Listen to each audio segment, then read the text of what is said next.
do, so instinctive and so passionate. Every word I move, so descriptive like an adjective. I got a vendetta against people who patented being negative when you should be getting after it. I got facts over tracks, this and that. Spitting slow, spitting fast, I could roast, I could gas. Think I'm okay at last, but I don't know if that can erase all the past. And the pettiness, a reflection of the emptiness. Hilarious, you think you're worth my time, you're delirious. Mysterious, because you hide behind a fake exterior. Inferior, you know I'll always be a bit superior. Get off of me, this ain't no humble brag. I want you to hear words, you can say them back. I want you to feel free from the chains at last, and to believe in what you got, it was built to last, yeah. Now that I've been through hell, I never got anyone's help. I had to do it all myself. Cheer. I don't ever sold up, no I don't take shit. I got no love for the fakeness. If you wanna play tough and wanna hate this, I'll always show up and make a statement. I don't ever slow up, no I don't take shit. I got no love for the fakeness. If you wanna play tough and wanna hate this, I'll always show up and make a statement. Gonna learn the consequence of being incompetent. Mental health is confidence, dreams and some modestness. I'm not here to save the day, that's for you to take away. I could play a million mind games, but instead I say something not illogical, something that is topical. Rub it on and watch it go, make yourself unstoppable. Dreams are irresponsible, but they're always possible. If you just believe, you could be so remarkable. Thoughts in my head, a collage and they spread. I'll be great one day, going off of my meds. No, I'm not giving up, no, I'm not giving in. I will make it to the top, taking off in the wind. I gotta make it, I'm saving every day to taste it. I'm patient, but my mind, it can hardly take it. I'm chasing a dream that I've had for several ages. A vacant, modern kingdom for the taking. Now that I've been through hell, I never got anyone's help. I had to do it all myself. Cheer. I don't ever slow up, no I don't take shit. I got no love for the fakeness. If you wanna play tough and wanna hate this, I'll always show up and make a statement. I don't ever slow up, no I don't take shit. I got no love for the fakeness. If you wanna play tough and wanna hate this, I'll always show up and make a statement. I don't ever slow up, no I don't take shit. I got no love for the fakeness. If you wanna play tough and wanna hate this, I'll always show up. Hey, now it's time to take off. Gotta keep it live and raw. Better stay tuned in. Man, our NFL talk. I know that you're ready for more. They on the field, ready for war. Who's in the lead? I'm checking the score. We about to do it like never before. NFL live, uncut, raw. This is Man Hour NFL talk. Let's go.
And now, Mike's thoughts.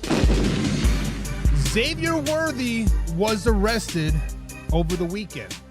Xavier Worthy was booked in to the county jail. Xavier Worthy was charged with allegedly strangling a female accomplice, aka a family member. All those charges have since been dropped. All those charges have since been kind of gone out the window per se. People are saying like, hey, he was falsely accused and wrongfully arrested. So as videos started to surface about this alleged battery on Xavier Worthy, many people were out there hanging this kid out to dry. He's a worthless POS, he's this, he's whatever, right? At the end of the day, people are like, hey, this man needs to be cut from the NFL, throw his ass in jail, woman beater, yada, yada, yada. Fast forward, not even 12 hours later, everything of those were debunked. So every single person out there that said Xavier Worthy needs to be cut, Xavier Worthy is a worthless piece of shit, Xavier Worthy is this, this, and this, every single one of you owe him an apology. Every single person that out there was out there bashing the man over and over and over need to publicly apologize to him. Go on Facebook, go on Twitter, do whatever. Say, hey man, I messed up. We jumped the gun. Especially ESPN. ESPN put this man through the ringer just to be the first one out there. This is the society that we live in. It's the first come, first serve. Hey, we broke this news. Look at us. Don't check sources. Don't check witnesses. Don't check anything. Just say, hey, we did it. We as a society need to do better. We need to check facts. We need to do our due diligence before wringing somebody out to dry, such as a young man. It's just terrible. Everybody owes Xavier Worthy an apology. Cue that intro. Are you ready for the best damn NFL show on the planet? Man Hour Nation, rise up. The wrong intro. You know on the beat every time, no. I would like to personally welcome you to Man Hour After Dark. Say that thing. While I bring you the host, Mike, Buck, and Cone. You know who's coming to the stage. Sports talk than what you about to hear right here. I second that. Go. You know that it's us when we talking about sports. Giving you facts on the field to the core. Tune in, we need the support. 1 hour too short, then listen some more. On all your stations, not dropping no music. Stripes like Adidas, but Nike just do it. Down 4 in the 4th, we go for the win. Michael 2 seconds, we taking it in. Buck, Mike, and Combs, you know what's going on. Man, now we're After Dark, no LA, we the big spark. No 4th and inches, won't cut you short. Got the best talking, it's all sports. Buzzing more than buzzer beaters. We coming live all through your speakers, go. And what is up, Man Hour Nation? Michael Buckeye Show with the Man Hour Show, the manhourradio.com. Check out the merchandise page or check out the blog section as well. But most importantly, hit the live stream. Hit the like, hit the heart, hit the angry emoji face, hell, hit the thumbs down button, whatever you want. Interact with the show. Let us know what we're doing. Are we doing good? We doing bad? Hit that like button. Also share it with a couple friends. Because sharing is caring at the end of the day. Just because you may not like it doesn't mean your mama won't like it. Because all moms love me, especially James Frank's mama. James Frank Llama loves hers a little bit of buck nasty. But guys, it is Monday, March 10th, 2025. NFL free agency is going crazy right now. Crazy, and we got to dive into it. We're going to talk about Sam Darnold going to the Seahawks. We're going to talk about Geno Smith going to the Las Vegas Raiders. We're going to talk about DK Metcalf going to the Steelers. We're going to talk about Jacksonville Jaguars cleaning house. Chris Godwin going back to the Tampa Bay Buccaneers, and J.J. McCarthy is officially the man, the myth, the legend in Minnesota. And then it is Monday. And of course, here on Mondays, we do a little thing called buy or sell.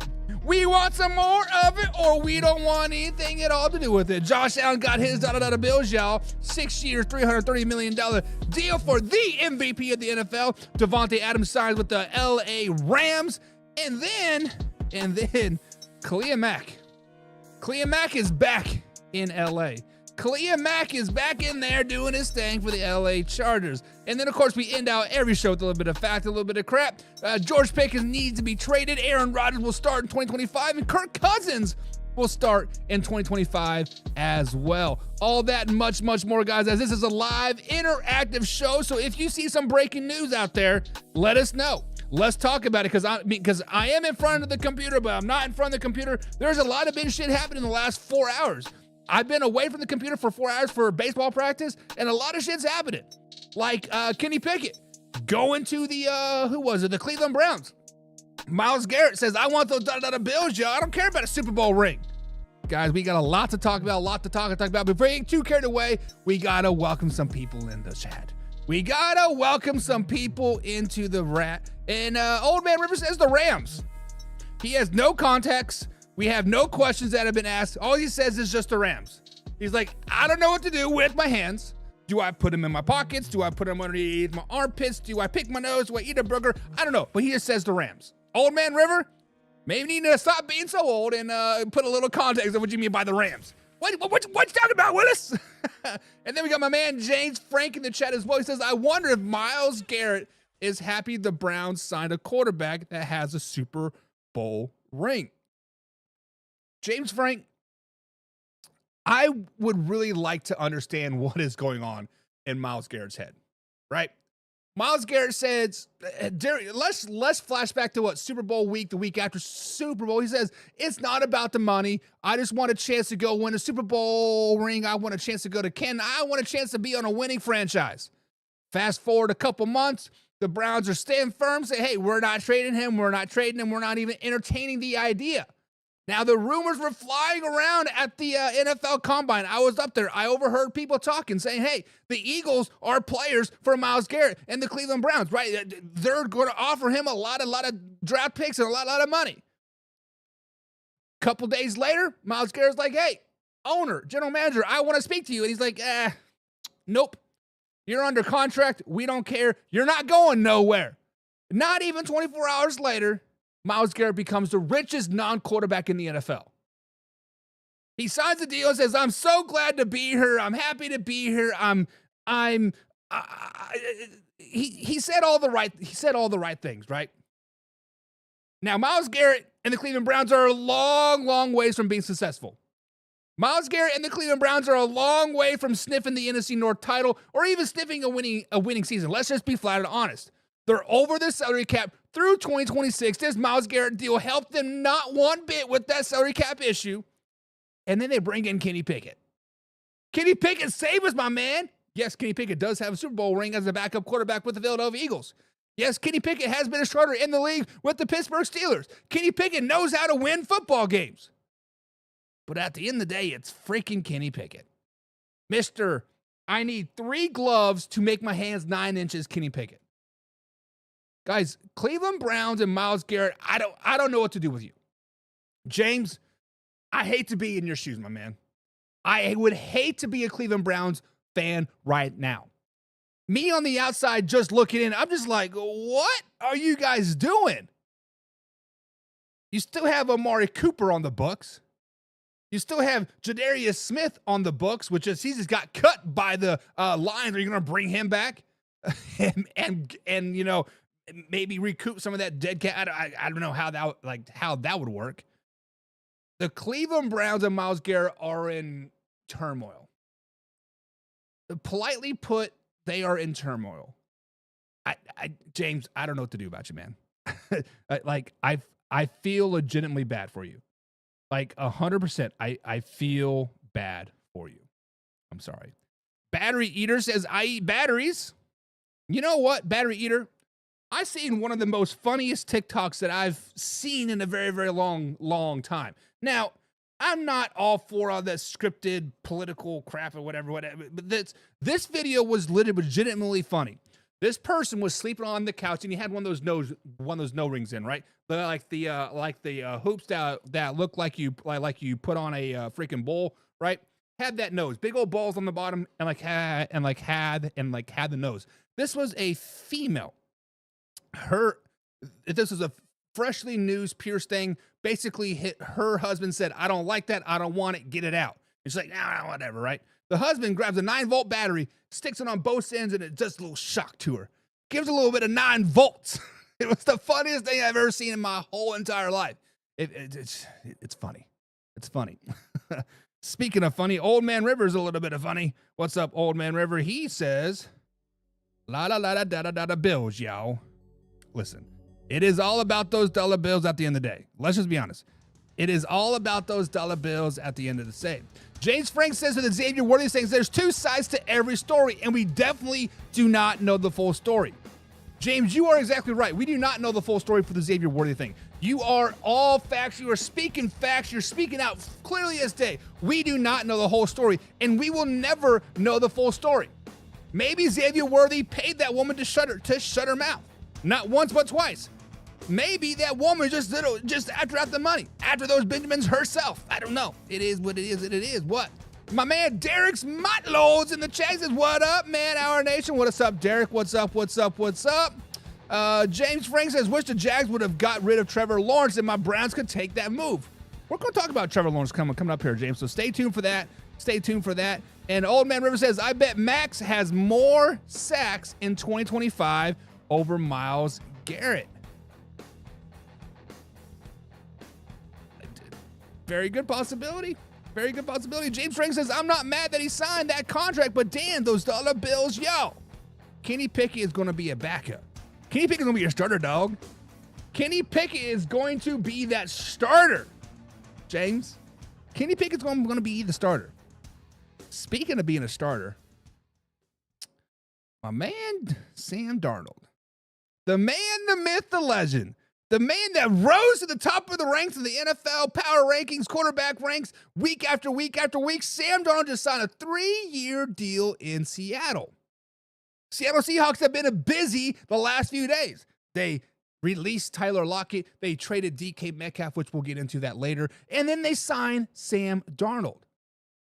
Guys, how big a move is this signing of Sam Darnold? Is this going to move the needle in the Seahawks? Obviously, the Seahawks missed the playoffs last season. Does this get them into the playoffs? Does this put them in the conversation for the NFC West title? Does this put them in Super Bowl conversation?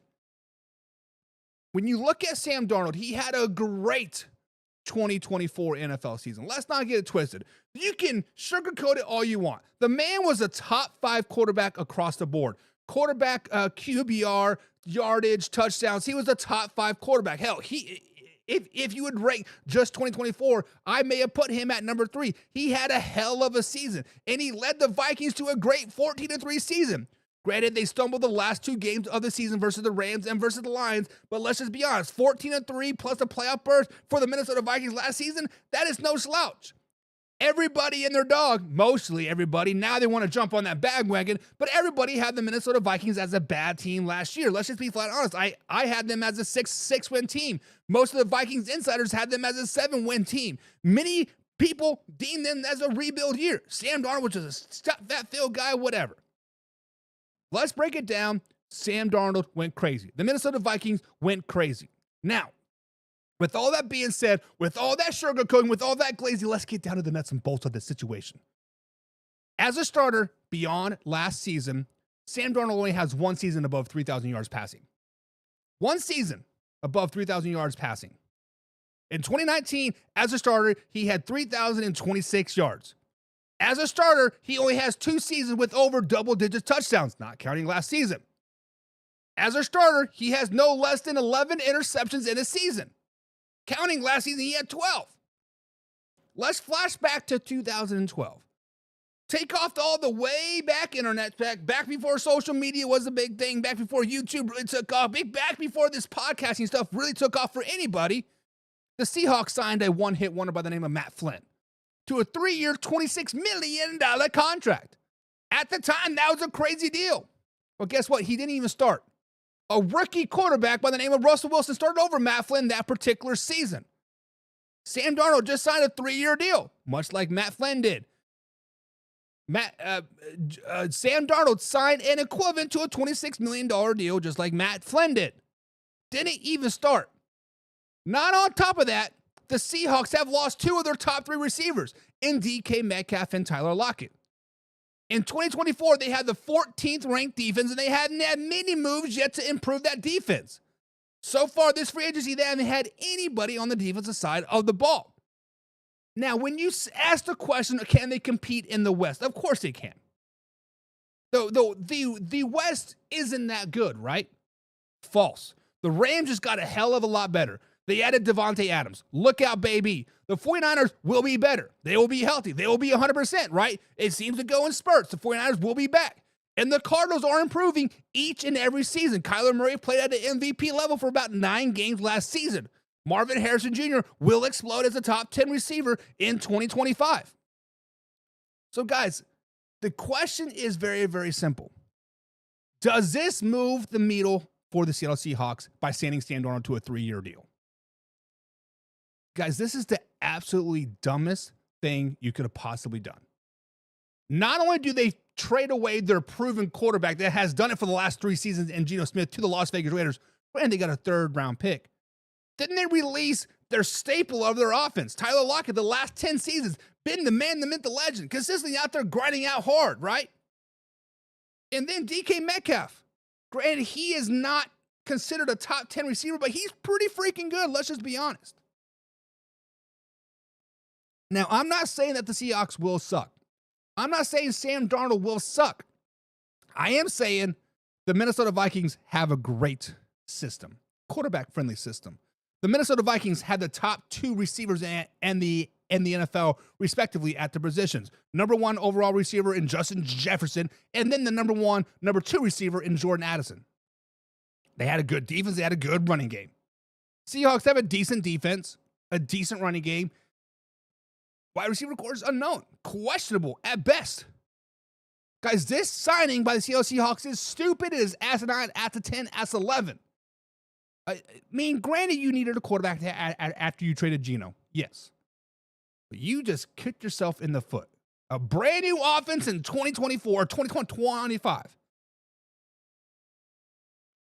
Not only did you have a rookie coach last year, a second-year coach, now with the new quarterback, new receivers, what? Seahawks fans, can you guys wrap your head around this? You guys are going to suck. I'm calling it now. In March, the Seahawks are going to suck. So, guys, in the comments below, let me know. Do you like the signing of Sam Darnold to the Seattle Seahawks? How big a move is this for you? Is it good, bad, indifferent? Let me know. Old Man River says, no, it does not, but Sam had his best year last year. Yes, Sam Darnold had his best year last year because of a very quarterback-friendly system that Kevin O'Connell has in Minnesota. Sam Darnold benefited from a system, just like Kirk Cousins benefited from a system, just like J.J. McCarthy will benefit from a system. Do I need to go on? Josh Dobbs, Nick Mullins just signed a 2-year deal for Jaguars, right? All those quarterbacks benefit from a Kevin O'Connell system. James Frank says, nope, I'm not sold. He did ball out, though. I will give him that, says James. And I agree with you, James. We're on the same page there. But I think this follow-up year won't be as good. Maybe the year after next. And like James, like that is why I am so scratching my head about this. I believe it was a 3-year, $66 million deal, if I'm not mistaken, right? I don't remember the exact number, but it was a lot of money, right? It was like $35-40 million per season. It was a lot of money. Why didn't you sign into a 1-year prove-it deal? Why didn't the Minnesota Vikings franchise tag him, right? Why weren't there other teams in the mix for Sam Darnold? Because he has a lot to prove still.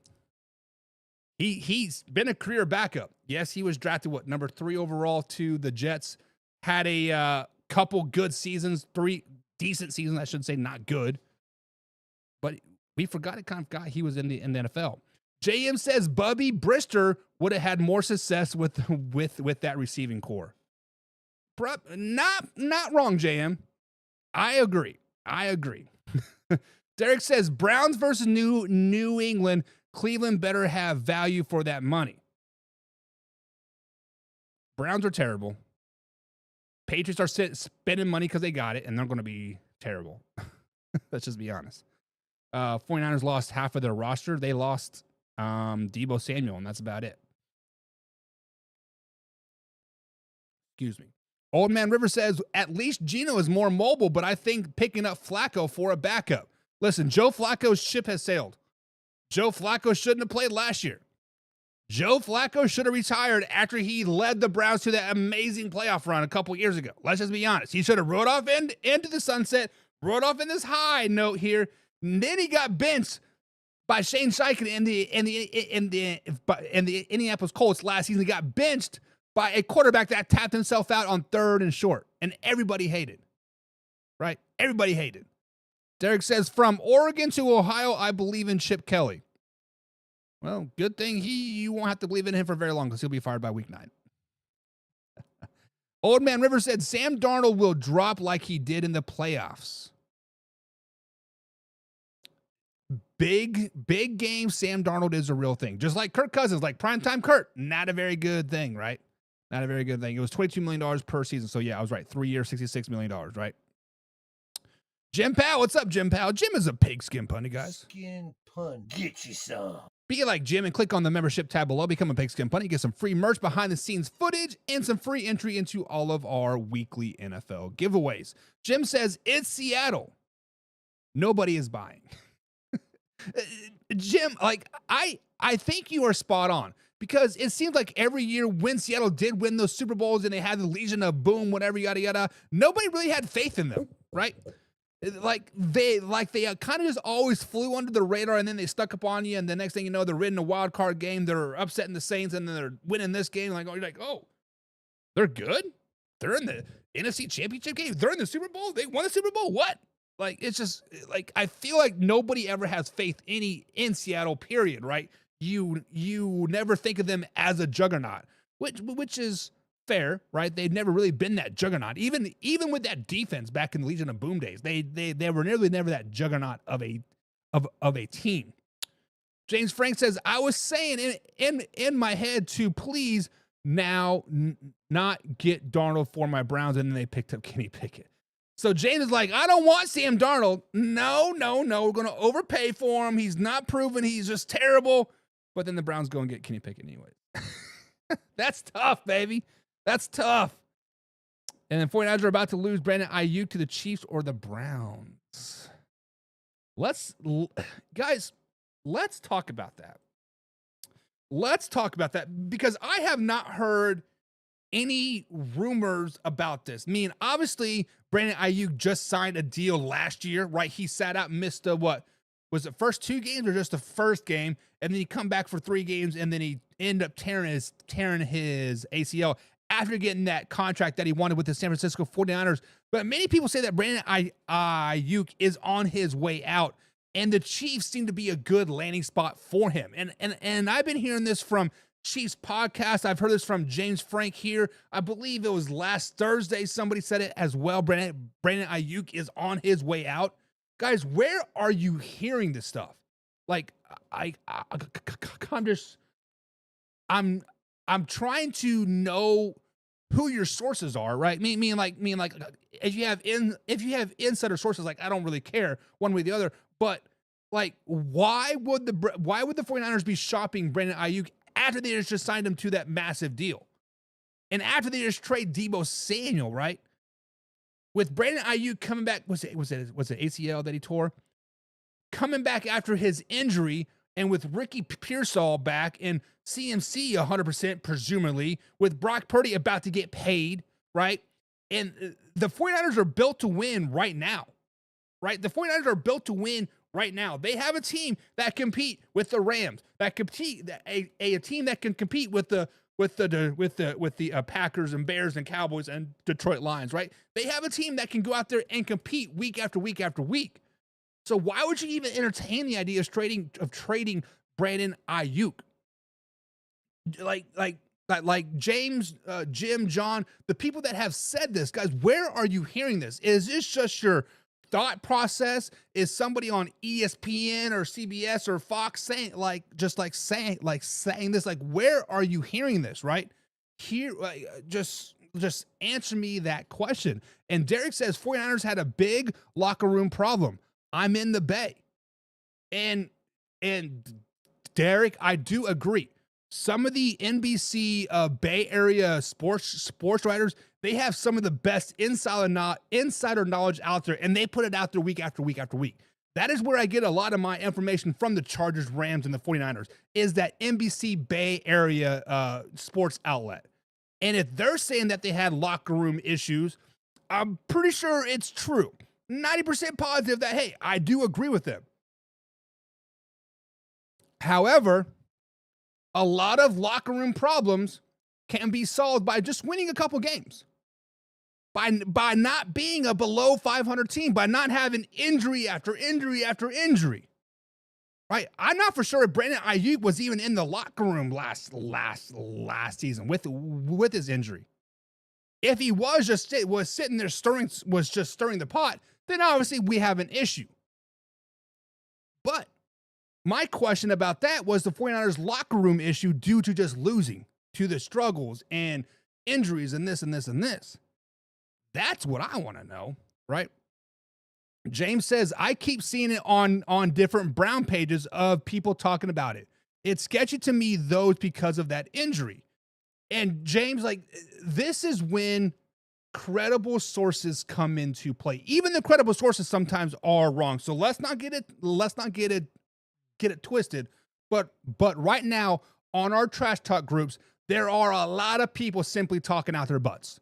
Let's just be 100% honest. Right now, there's just people wistful thinking. Hopefully something sticks out. We can throw it at the wall and something sticks. Like the whole Trevor Lawrence to Pittsburgh, right? It was the Pittsburgh Steelers beat writer just drumming up interest for a story. And he come out and said it was a flat out lie. I'd made it all up. There's a lot of that happening, right?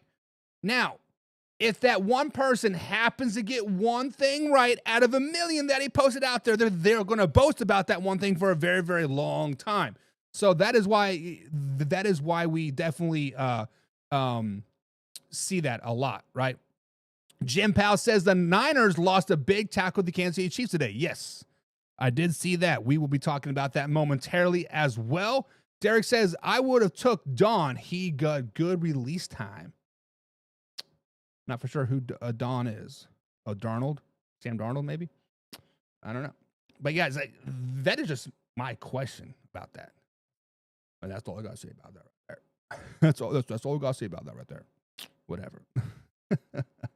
Speaking of whatever, the Las Vegas Raiders, they are making a little bit of news. They're making some headway. They're signing Max Crosby to a massive deal. They're getting ready to release their center. They bring him back a couple safeties. They're losing a couple safeties. But over the weekend, for a third-round draft pick in the 2025 NFL Draft, they traded to the Seattle Seahawks for Geno Smith.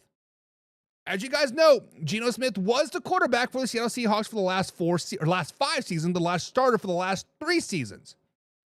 Does this move your needle? Does this put you on the positive side of the winning and losing? Are we hitting the throttle point? Are we hitting that red part on the RPMs? Guys, the Las Vegas Raiders have had a pretty active offseason so far. Firing their GM, firing their head coach, pretty much cleaning the house on the whole offensive side. They kept a lot of the defensive side, right? They have released Gardner Minshew, or will be releasing Gardner Minshew once the league year starts. Desmond Ridder is a free agent. And, of course, Aiden O'Connell is the only quarterback on the active roster as of right now. Now, the Raiders did trade a third-round pick for the price for Geno Smith to bring him into town. The Raiders had a huge hole at that quarterback spot, like I just said, but now that quarterback room is starting to fill up a little bit more. Geno Smith, Aiden O'Connell, and potentially still got a draft pick coming, right? Now, in 2022, Geno Smith became a starter of the Seattle Seahawks, and he exploded. But let's not forget the first 2 years of his NFL career, they're at the lost cause. Then we kind of forgot Geno Smith was in the league. He was a backup for the Jets, and then went to the Chargers, and then eventually landed with the Seattle Seahawks.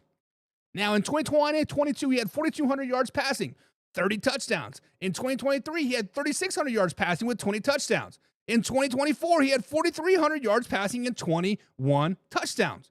Now, let's not forget he was a staple in Seattle and kept them afloat.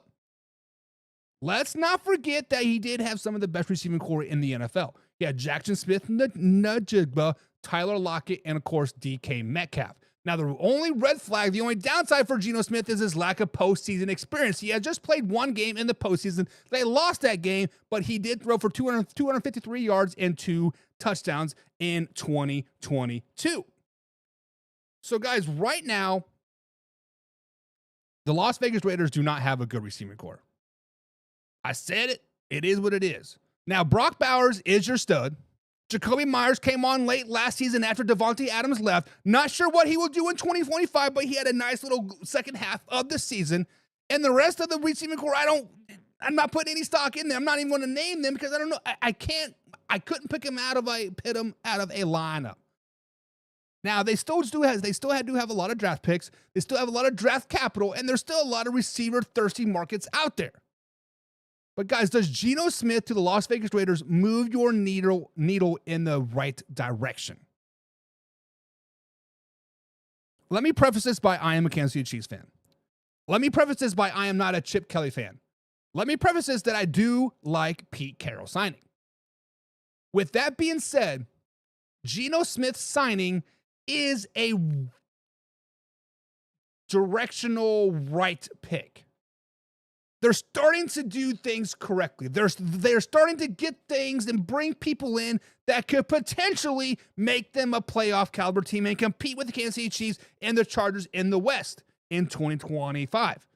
Now, is Geno Smith a long-term solution? No, absolutely not. Is Geno Smith going to be there for another 5, 6, 7, 8, 9, 10 years? Absolutely not. The Raiders still do have their 7th overall draft pick. The Las Vegas Raiders could, in theory, still go out there and draft a quarterback, a.k.a. Shadir Sanders. Put him behind Geno Smith for a couple seasons. Maybe that's what Tom Brady and Pete Carroll and the rest of the crew have in mind there. Now, if the Raiders can go out there and get a couple receivers, they don't have to be big-name receivers, but a couple receivers that have been there, done that. I'm talking like a Juju Smith-Schuster, maybe a McCall Hardman, maybe a DeAndre Hopkins, maybe, just maybe, there's other receivers out there that could come out there and really catapult Jacoby Myers and exploit Brock Bowers just a little bit more to bring that double coverage off of Brock Bowers, If the Raiders can bring in some receivers, if they can get a center that Geno Smith can get comfortable with, they have a very, very good potential of being a good team. However, they're still the Las Vegas Raiders at the end of the day. However, you cannot bank off of a whole career off of a second five-game span where Jacoby Myers went crazy. The point of the matter is the Raiders' offense is still in ICU. They are off the ventilator. They're starting to recover. They're starting to be positive, right? You are starting to get a chance to just go into an ER room into a hospital bed. But let's just be honest. The Raiders' offense is still not good with Geno Smith or without Geno Smith. Geno Smith is starting to give you a little bit of life of that needle. You are starting to put gas in that empty tank. It is starting to get above the red line, starting to get on the E, but it's still not quite full yet. So, guys, in the comments below, do you like the trade that the Raiders made for Geno Smith? Let us know. Let me scroll that up. Let me scroll back up. Derek says, I sell checks that I cannot cash. Derek, it sounds like a very lucrative business. He's selling blank checks, but he cannot cash them. Alpha Rob says, that's why I never listen to those guys in those trash talk groups. That's why you listen to me, Alpha Rob. That's why you listen to me. Old Man River says the Raiders are a wild card team with Geno Smith. What? How? What? I mean, I understand you're optimistic. I understand that your defense, old man River is a pigskin pundit. Pigskin pun. Get you some. And he is a Las Vegas Raiders fan. But the simple fact of the matter is Geno Smith does not give you 7 more wins. Geno Smith does not give you 6 more wins all by himself. Now, he might give you 6 wins total in a season all by himself. 5 wins total all by himself. But you guys were a 4-13 team last year. 4-13 team last year. Geno Smith does not make you a wild card team all by himself. Now, if you were to go get a receiver like DeAndre Hopkins, Juju, or other ones that are out there, maybe Brandon Ayuk comes to Las Vegas. Now, if something like that were to happen and team him up with Brock Bowers and team him up with a Jacoby Myers of second half Jacoby Myers, and that running game, White was a freaking beast, right? And And if you can keep your defense off the field just for a little bit longer, maybe a 50-50 split, then I could see that. But as of right now, just Geno Smith, wild card's tough, baby. Jim Powell says, if we don't pick up draft O-line, nothing changes. So, Jim, with your 6th or 7th overall pick, I can't remember exactly what it is. I think it's a 7th pick. Do you want to see them draft offensive line? Or do you want to see them draft Shedeur Sanders, a quarterback potentially of the future? Or maybe Travis Hunter falls down to that number 6 or 7 spot. Like, do you have to draft offensive line at that top overall first-round pick, or do you draft an athlete? We know what the Raiders want to do. They want to go out there and they want to draft a kid from Kentucky that they could have gotten in the 4th round and draft him as a first-rounder. That is what they want to do. But I'm just saying. Derek says it was the 3rd wasn't the 77th, it was the 93rd. It's still a third round pick. Still a pretty decent pick for Geno Smith. There's a lot of value in the 2nd, 3rd, and 4th round draft picks this season. The top heavy of the draft is very center heavy. There's a lot of mid-tier guys in this 2nd, 3rd, 4th round that you can get a lot of value out of. There's not a lot of first rounder guys. So a 3rd round draft pick this season is huge, Derek. James says, I like that Geno Smith signing. I think the Raiders I think it'll make the Raiders better. I'm not saying they'll make the playoffs, but it's a step in the right direction. Geno will be a great bridge guy too. If they get a quarterback in the draft, he could sit a year or two and learn a lot from Geno Smith. James Frank, I think we've been hanging out way too much, man, because this is like 3 days in a row we have agreed on exactly, like you said exactly what I'm thinking. Sometimes I can't get my thoughts out of my mouth clearly, right? But you said it to a T. Geno Smith has been there, done that. Geno Smith was that top overall pick. Geno Smith was the backup quarterback. Then Geno Smith got his career resurrected when a backup got traded away, or a starter got traded away, right? Geno Smith is a great mentor, I feel. Geno Smith seems to be a level-headed guy. He does things right, and he knows how to be a professional player. This has Alex Smith and Patrick Mahomes potentially written all over it. Now, I'm not saying there's a Patrick Mahomes in this draft, but you never know. Shedeur Sanders could be that guy. Cam Ward could be that guy. Jackson Dart could be that guy. You never know. Derek says the most accurate quarterback past 4 years and most pressures. So Derek is saying Geno Smith was the most accurate passer for the last four years and had the most pressures. Is that true? Because I feel like Joe Burrow has been sacked a lot the last 4 years. I'm just saying. Alpha Rob, my man, what's up, Alpha Rob? He says Geno Smith wasn't all that great with DK. Much like what Jim said earlier, Alpha Rob, Seattle flies under that radar. Geno Smith last season had 4,200 yards passing with 30 touchdowns. To me, that's pretty damn good. That's better than every Chicago Bears quarterback ever. The previous year, 3,600 yards, 20 touchdowns. 2024, 4,300 yards, 21 touchdowns, right? It's just... Now, he is not a MVP. He is not going to blast you out of the water with stats and this, but 4,300 yards passing with 21 touchdowns, that's not too shabby, my man. Not too shabby. Old Man Rivers says the Raiders should get D-Hop. He's out there. But I think D-Hop wants to stay in Kansas City. But Alpha Rob says, whoa, slow it down, baby. DeAndre Hopkins is done. He's finished. He is in a D crescendo. I don't know. Old Man Rivers says 2 years max unless makes the playoffs, then maybe. 2 years max. What it mean? Geno Smith is 36 years old. So 2 years max might be about right. Give him plenty of time to train the new quarterback. And James says, whoa. Shedeur Sanders is coming to Cleveland. Raiders, you can suck it. James Frank says Jackson Dart to the Raiders if the Giants do not draft him. Listen, if Jackson Dart goes in the first round, something is wrong with this year's NFL draft. Jackson Dart is a projected, third round pick, late second round pick. If the Raiders or Giants draft him in the first round, that'd be like Bill Belichick drafting Cole Strange in the first round, a couple years ago when he could have got him in the third or fourth round. That would be the Raider thing to do. Like I said, go out there in the third round, draft the player, and get him up in the first round. That would be a Raider thing to do. But Jackson Dart is definitely a third round quarterback.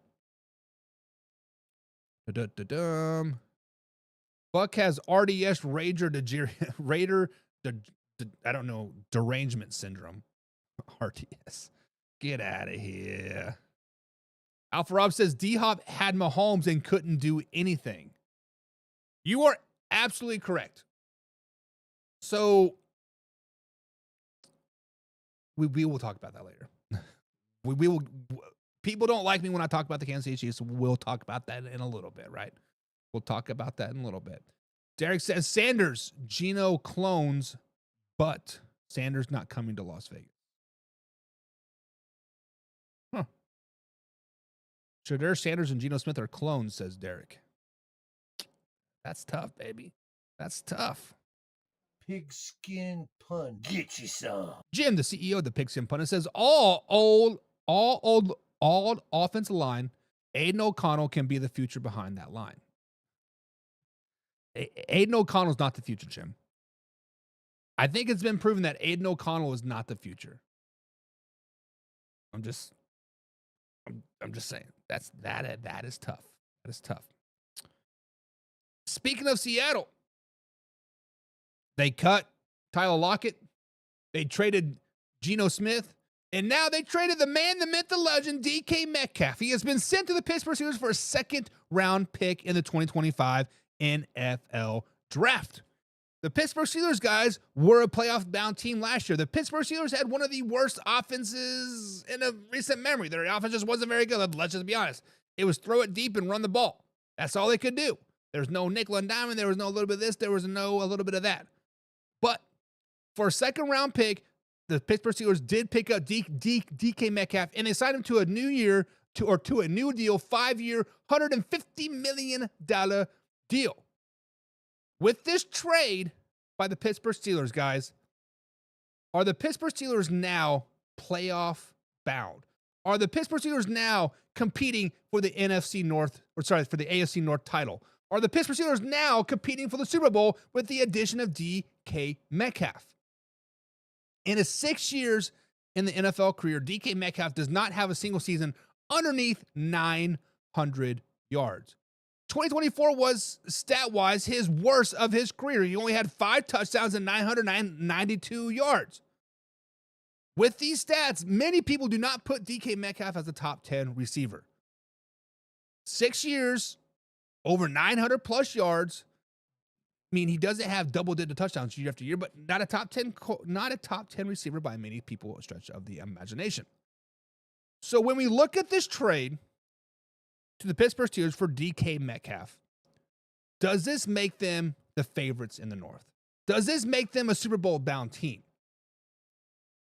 Guys, the only thing this does, it puts a bigger, or it closes the windows on the Pittsburgh Steelers. Let's just be honest. George Pickens is on his way out. He is on the last year of his deal. He's a diva. He's an egomaniac. He's throwing stupid antics on the field week after week, play after play, year after year. The Pittsburgh Steelers don't have a quarterback. Justin Fields just signed a 2-year, $40 million deal with the New York Jets. Russell Wilson is a free agent. Yes, it is nice to have a receiver like DK Metcalf. Yes, it is nice to have a receiver like George Pickens. They're the same guy. Run straight, far, and will throw you the ball. It is nice to re-sign Jalen Johnson. Awesome. What about Najee Harris? You still don't have a quarterback. That's the biggest issue in Pittsburgh. So they will never be considered in my book right now AFC North champions or pending or competing for the AFC North title as of right now just by signing DK Metcalf. It does not move the needle for me right now. Now, if they bring in a quarterback that's young, that's hungry, that could potentially win them right now, maybe Aaron Rodgers, maybe just maybe somebody like Trey Lance, maybe just maybe they make a play for Brock Purdy. Maybe just maybe there's other people out there, Carson Wentz from the Kansas City Chiefs, that could come out there and really do something with this George Pickens, DK Metcalf. They have a pretty good tight end. His name's slipping my mind right now. The defense is great. Jalen Johnson is back. But guys, the Pittsburgh Steelers are not favorites in the AFC North at all. They're not. I've been burned by this bridge so many times. I've been burned by this hype around the Pittsburgh Steelers so many times, and I'm done. I'm over it. I'm breaking up with them. I had them as Super Bowl favorites last season. I had them playing the Philadelphia Eagles in the Super Bowl last season. What they do? They shit the bed in the first round. The Buffalo. Who they play? I don't even remember who they played. Was it the Pittsburgh Steelers? No, it wasn't the Steelers. Who was it? Can't even remember. Had to been the Ravens, right? It doesn't matter. Guys, Steelers made a great trade by getting DK. Awesome. Made some noise. Got the fan base happy. But the truth is, you don't have a quarterback. Your running backs needs an extra guy. What are you doing with George Pickens? Is Mike Tomlin going to finally be happy more than winning nine games? I'm just saying. Something needs to happen, but it doesn't move the needle. What do you guys think? Old Man River I think he's going to clash with George Pickens. Old Man River, you might be onto something here. Because George Pickens is in his final year of his contract. George Pickens is going to want the ball. George Pickens is going to want to put up those numbers. George Pickens is going to want that contract, that 5-year, $150 million deal. He saw that. He wants it. DK Metcalf wants the ball. DK Metcalf wants to show out. DK Metcalf wants to do a lot of bit of this and a lot of bit of that. But truth be told, I think you're right. Winning cures all. We're going to cover this in Factor Crap here in about 30 minutes or so, 40 minutes or so, about George Pickens, DK Metcalf going head to head. But I think you're right. I think you're on to something, baby. And Alpha Rob, is Russ still their quarterback? As of right now, the Pittsburgh Steelers have no quarterback. As of right now, the Pittsburgh Steelers have no quarterback. Justin Fields just signed with the New York Football Jets. I believe it was a 2-year, $40 million deal. I'm pulling up the roster here real quick here. Obviously, Russell Wilson is a free agent. He has not signed yet. So they do have Kyle Allen on the roster and Skylar Thompson. I like my man Skylar Thompson from the Kansas State University, right? They signed him to a practice squad schedule. But Kyle Allen from the University of Houston, 29 years old, 6th season in the NFL. Like, what? How many teams has this guy been on? He's been on Pittsburgh Steelers. He's been on the Buffalo Bills, the Houston Texans, the Washington Commanders, and the Carolina Panthers. 5 teams in 6 years. That's tough, baby. The Pittsburgh Steelers better be out there going out there for Kirk Cousins, Aaron Rodgers, somebody. Make a trade with the Cowboys to get Dak Prescott. I don't know. Something. Something. James Frank says, so who is throwing the ball to him? Fields? Nope. Fields is in New York. And they haven't re-signed Wilson.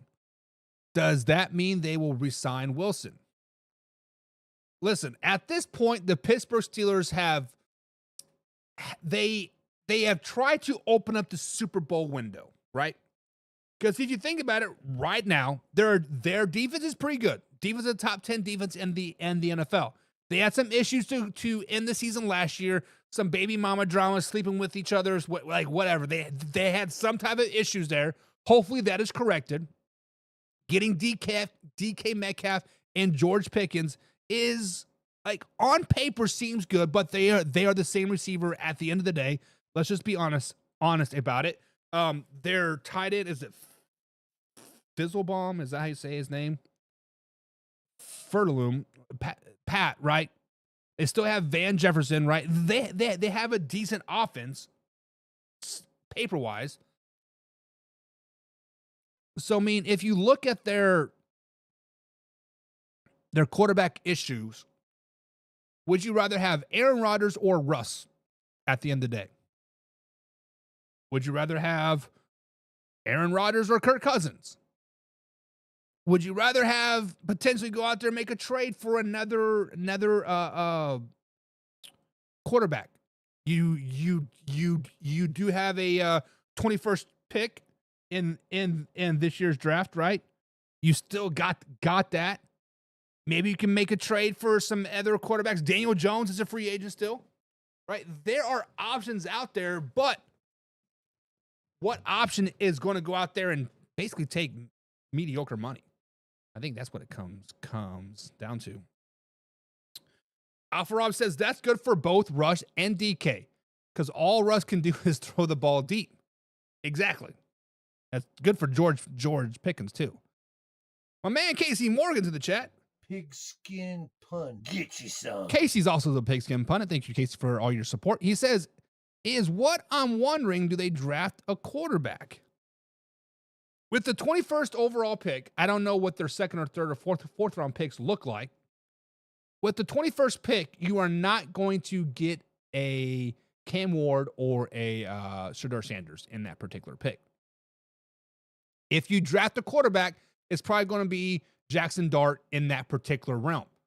Is he a late first round pick? Potentially. But Steelers have not had very good success of drafting late first round quarterbacks.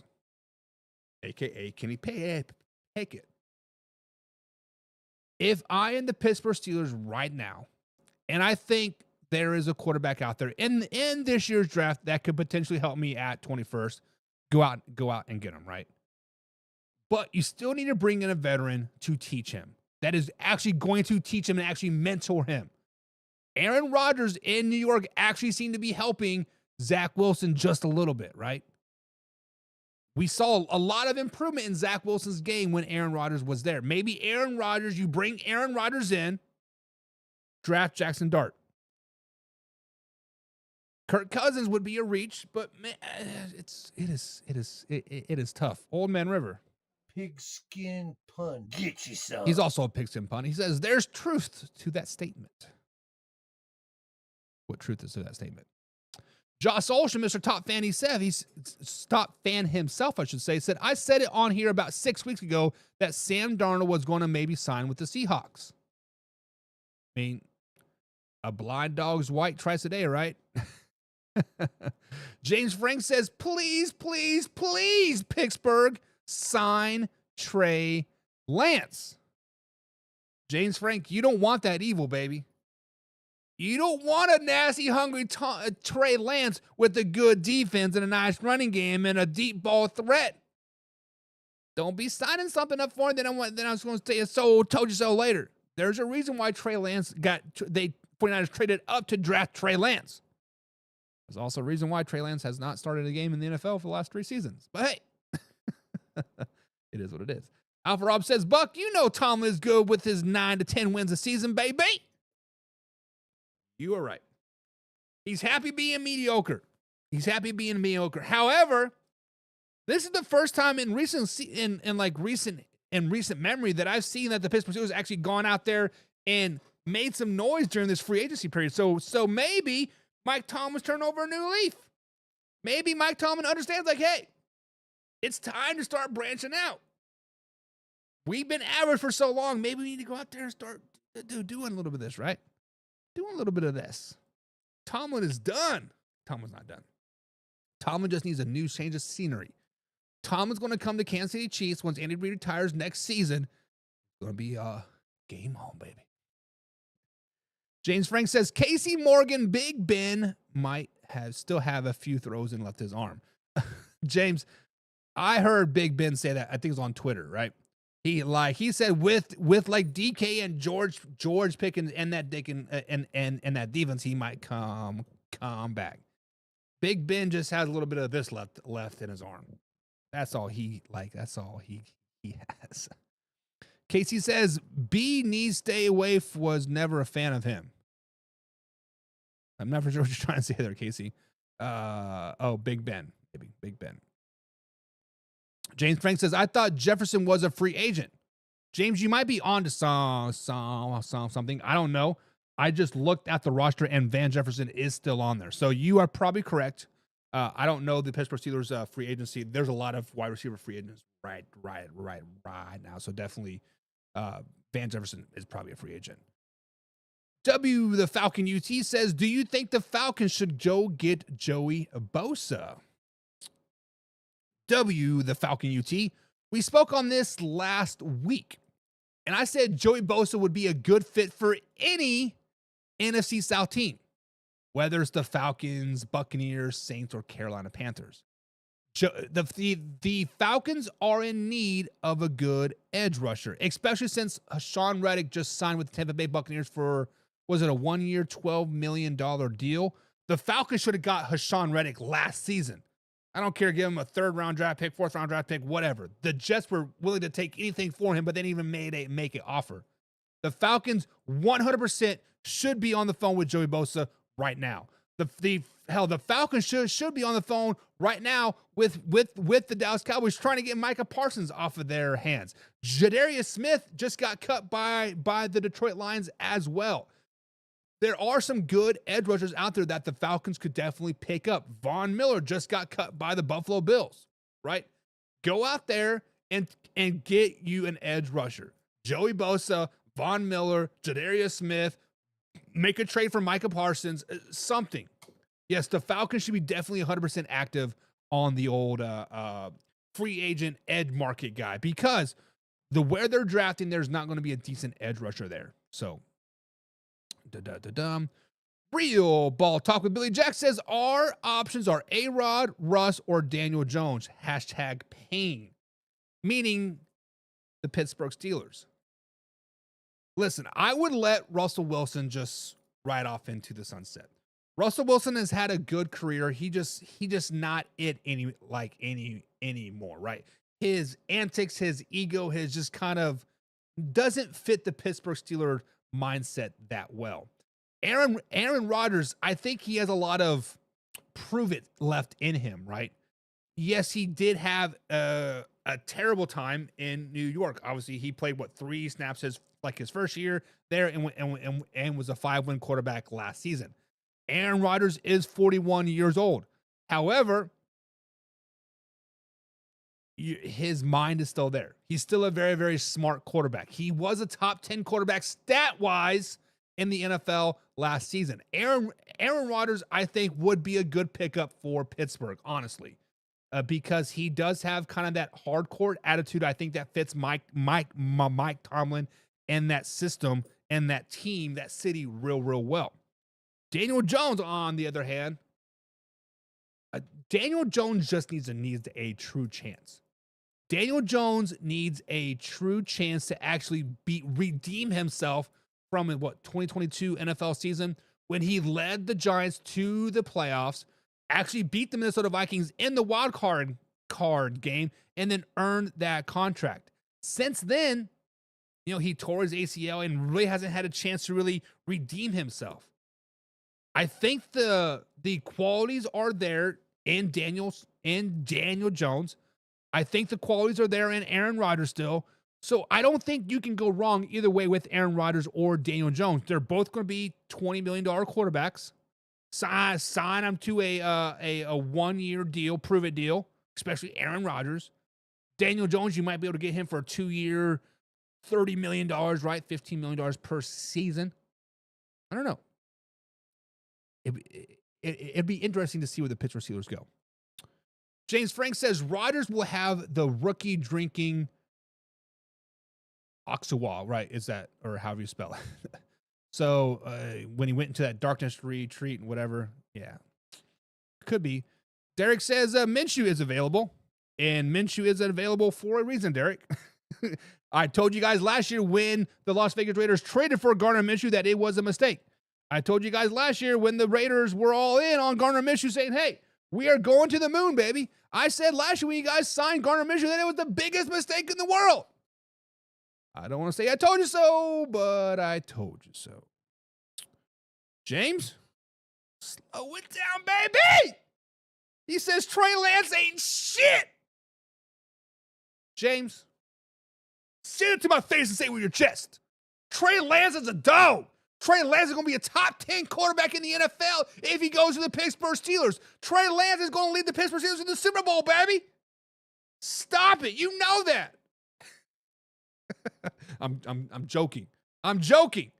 I'm going to clip that right there. Going to make it into a YouTube short, Facebook reel, TikTok video. And people will be like, oh, you're fucking crazy. I'm like, no, I'm just kidding. I'm just kidding. Just kidding. Take number 7's in the chat. With that, is that Kobe Bryant picture? There you go, my man. The most overrated basketball player of all time, Mr. Kobe Bean Bryant. But he says, should the Seahawks trade both their seconds to get another first and draft Burden? Seahawks need to take a page out of the Jacksonville Jaguars book. Tank 7. The Seattle Seahawks need to take a playbook out of this Jacksonville Jaguars right now. I know that's weird for me to say, but let's just be 100% honest. The Jacksonville Jaguars are cleaning house.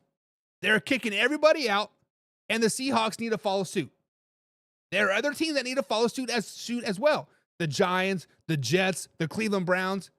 If the Seahawks could clean house right now, do what the Jacksonville Jaguars are doing, they could rebuild in a couple seasons and be a playoff team. Josh Olson says, do you think Russ will re-sign with the Pittsburgh Steelers?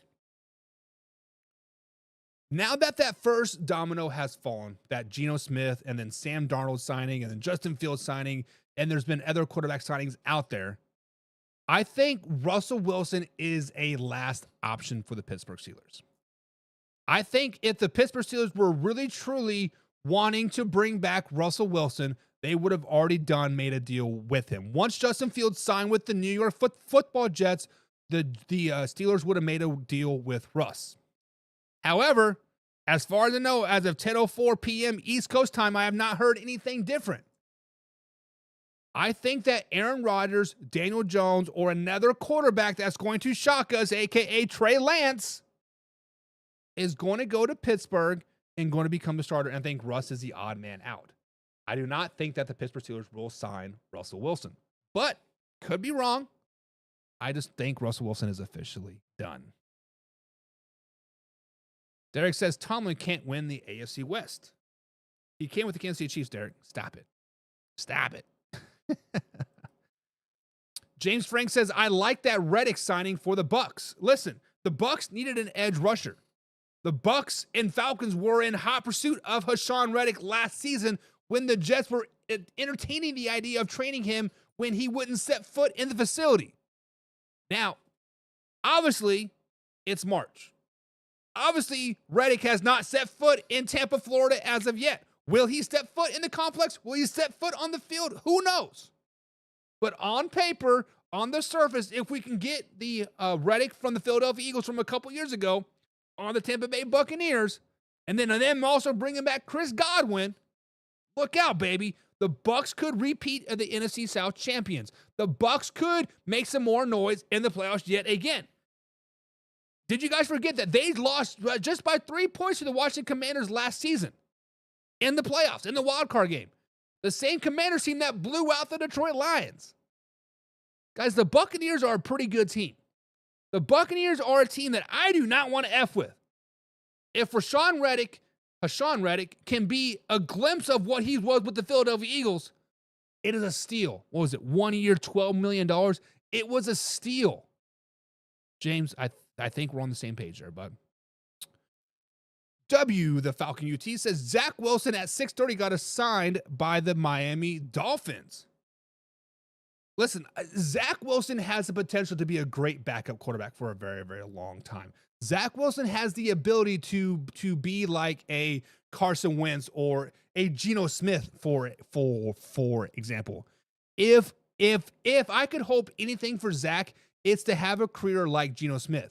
The first 2 years with the Jets sucked, right? Let's just be honest. And then he became a backup with the Broncos, and now he's going to be a backup with the Miami Dolphins. Maybe he can stay there for a couple years, and then maybe he can go to a team that is with an aging quarterback, right?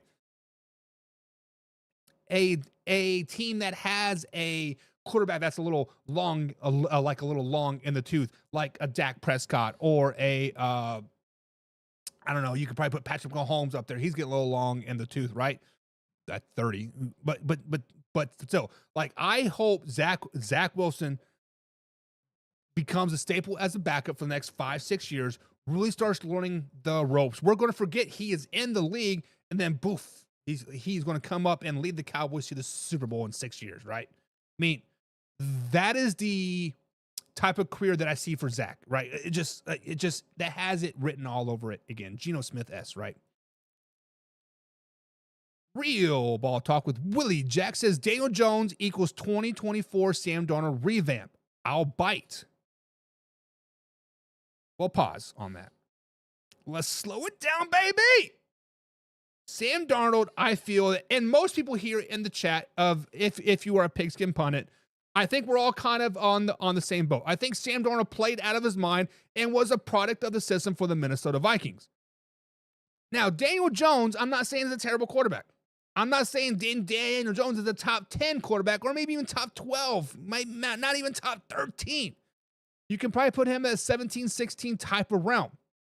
However, last July of the 2024 NFL season, we said that the Pittsburgh Steelers were a quarterback away. They just needed average quarterback play, a quarterback play that doesn't suck, and they're going to make the playoffs and potentially Super Bowl. Russell Wilson had the average play of a quarterback, did not really suck. He had some bad games, but overall he had a nice average season, and they went to the playoffs. Of course, the defense fell apart. The offense was kind of one-sided toward the end there, but let's just be honest. If Daniel Jones can go in there and become a game manager, right? Hit the deep ball when needed, hand the ball off to Jaylen Warren, let the defense eat, the Pittsburgh Steelers legitimately are going to go back to the playoffs. Are they going to win the AFC North? Probably not. Are they going to compete for a Super Bowl? They're going to have us all thinking they're going to compete for a Super Bowl. They're going to have everybody thinking like, hey, yeah, they can do it. But at the end of the day, Daniel Jones will lead them into a wild card, potentially a wild card win, and then they'll run to the buzzsaw of the AFC, of the Bengals, the Ravens, the Bills, the Kansas City Chiefs. But what can you expect? Tank 7 said, should the Seahawks trade? We've already answered that question. Minshew wishes he could be Baker Mayfield. Alpha Rob says, Trey Lance is hot summer trash. Not even winter trash, not even fall trash. Trey Lance is the type of trash that's been sitting in the bottom of your trash can when it's 110 degrees out here in western Kansas, when the wind's blowing, it's hot and it's humid and the dust is flying, and you open up that trash and get all those flies coming flat at you. That's what Trey Lance is, says Alpha Rob. Oof.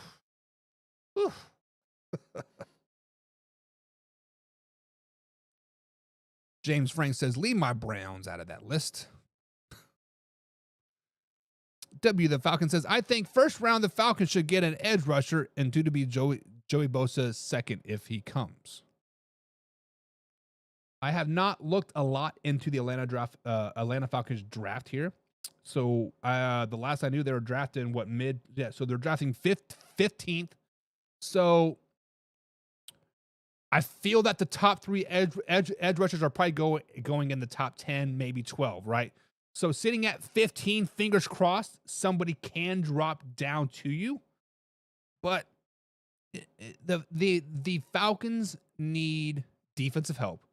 So I don't care if it's cornerback, safety, linebacker, edge rusher. They need a draft the best available defensive player at that particular position. Let's move on. Guys, the Jacksonville Jaguars have 100% cleaned house.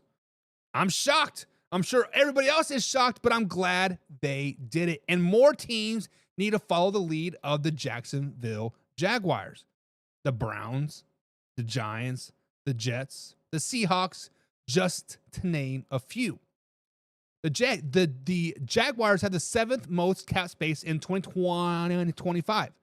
Guys, can the Jacksonville Jaguars turn it around in 2025 and win the AFC South and make it to the playoffs. So far in this free agency, in this new NFL season, the 2025 NFL season, the Jacksonville Jaguars have traded Christian Kirk to the Houston Texans, and they have released their longtime tight end, Evan Ingram, along with other players in the last 72 hours. In those 72 hours, they have picked up a lot of key aspects to their team moving forward that I think will be huge for them. Jordan Lewis, they picked him up on a 3-year deal. Nick Mullins, they picked him up on a 2-year deal. Eric Murray just picked him up on a 3-year deal. Patrick McCurry, the guard from the old Ravens, I think it is, they picked him up. They picked up Robert Hanley's, the center. De'Ami Brown from the Commanders, they just picked him up. And they picked up offensive tackle Chuma Ejuma, how you say his name, just to name a few. So they're boosting up the offensive line, they're adding some receiver help, and they're adding defensive help as well. The 31st ranked defense from 2024 which just got a big facelift. The 25th ranked offense just got a huge facelift on the offensive line as well. New head coach Liam Cohen and new general manager James Gladstone have definitely put their thumbprint on this team by cleaning house, right? They have already boosted up the offensive line and the defense this offseason. And they still have 10 draft picks in 2025, including the 5th overall pick. And did I mention they still had the 7th most cap space in 2025? Yes, the Jacksonville Jaguars had a 4-13 season last year, but they're cutting that fat. They're making it lean, mean, fighting machine. They still have a pretty decent roster. They have Tank Bigsby that came out of nowhere last season that I think should be running back one on the Jacksonville Jaguars. They still have Travis Etienne Jr. that still knows how to be a good running back. They still have Brian Thompson Jr. and Gabe Davis both to be really, really good receivers. They picked up De'Ami Brown that had a huge playoff run with the Washington Commanders in 2024. And the defense still has Josh Hines Allen, Eric Armstead, Verrell Miller, and they're all top 10 at their spots. They're all top 10 at their spots. Let's just be honest. Guys, the Jacksonville Jaguars, this is a team that can go from worst to first very, very quickly. This is a team that just a little bit of swag in them, they're going to go to the moon. Now, I have not been a believer in Trevor Lawrence ever in his NFL career. I think he got paid way too early. I think he's overrated. I think he was overhyped. I think he was overrated and overhyped in the NFL draft. My man Wayne G said, if you build a quarterback in the lab, this is what you get. Shut up. However, Liam Cohen has turned around some quarterbacks, right? Baker Mayfield as of one. Baker Mayfield was a decent quarterback in Cleveland. Was a decent quarterback in Carolina, decent quarterback in Rams, but when he got under Liam Cohen, when he got to Tampa with Liam Cohen, right? Baker Mayfield's a top 10 quarterback now in the NFL thanks to Liam Cohen. Let's just be honest, that system. Now, can Trevor Lawrence follow that suit? I think he can. And I think he will. I think the Jacksonville Jaguars are going to be a team that everybody is overlooking this season for a 4-13 record last season. They basically have a brand new offensive line. They have some pretty good defensive help and plus 10 draft picks, including the 5th overall pick. Guys, look out for the Jacksonville Jaguars in 2025. What do you guys think? Can they turn it around in 2025 and win the AFC South? Alpha Rob says it's all up to Trevor Lawrence. You can get De'Ami Brown. You can get Nick Mullins as a backup. You can boast up that offensive line. You can boast up that defense, but it all comes down to Trevor Lawrence. And Alpha Rob, you are exactly right. You are exactly right. Alpha Rob, let's not forget, 3 years ago, Jacksonville Jaguars was down 28-0, 28-3 to the LA Chargers at LA in the wild card game. They come back and won that game. Granted, he hasn't won a playoff game since. They haven't been back to the playoffs since. He's actually won 4 games since then as a starter. But hey, it is what it is. Derek says maybe Pitt can get Trevor Lawrence. Nope, that was all fake news. Not going to happen. James Frank says, I can believe that. I do like Trevor Lawrence, though. And James, We've been agreeing all night long, and this is where you lost me. I do think Trevor Lawrence can turn it around and have a decent NFL career, but he will not ever be great. Not ever be great. Old Man River says, rumor says he's playing in the Bay.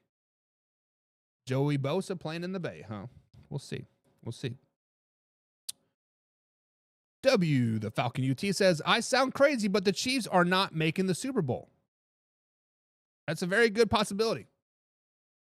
Very good possibility, Falcon. Because the simple fact is they've been there 3 times in a row.